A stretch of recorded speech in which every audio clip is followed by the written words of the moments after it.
ಮಲೆನಾಡು ಭಾಗದಲ್ಲಿ ನಿರಂತರವಾಗಿ ಮಳೆಯಾಗ್ತಾ ಇರುವ ಹಿನ್ನೆಲೆ ಹಾಸನದ ಹೇಮಾವತಿ ಜಲಾಶಯದ ಒಳಹರಿವಿನಲ್ಲಿ ಹೆಚ್ಚಳ ಕಂಡುಬಂದಿದೆ. ಇನ್ನು ಈಗಾಗಲೇ ಭರ್ತಿಯಾಗಿರುವಂತಹ ಹೇಮಾವತಿ ಜಲಾಶಯದಲ್ಲಿ ಒಳಹರಿವು ಹೆಚ್ಚಳವಾಗಿದೆ. ಹೀಗಾಗಿ ಡ್ಯಾಂನಿಂದ ನೀರು ಬಿಡುಗಡೆ ಮಾಡಲಾಗಿದೆ. ಈಗಾಗಲೇ ತುಂಬಿ ನಿಂತಿರುವಂತಹ ಡ್ಯಾಂನಲ್ಲಿ ಮತ್ತೆ ಒಳಹರಿವು ಹೆಚ್ಚಳ ಆಗಿರುವ ಹಿನ್ನೆಲೆಯಲ್ಲಿ ಡ್ಯಾಂನಿಂದ ನೀರು ಬಿಡುಗಡೆ ಮಾಡಲಾಗ್ತಾ ಇದೆ.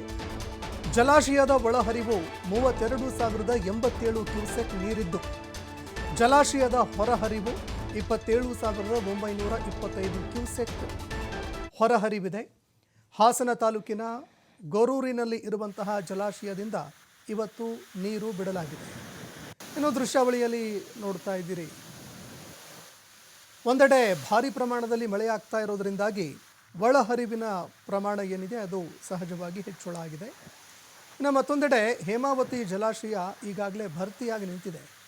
ಹೀಗಾಗಿ ನೀರಿನ ಪ್ರಮಾಣ ತಗ್ಗಿಸೋದಕ್ಕೆ ಹೊರಹರಿವು ಹೆಚ್ಚಳ ಮಾಡಲಾಗಿದೆ. 27,925 ಕ್ಯೂಸೆಕ್ ನೀರು ಹೊರಬಿಡಲಾಗಿದೆ.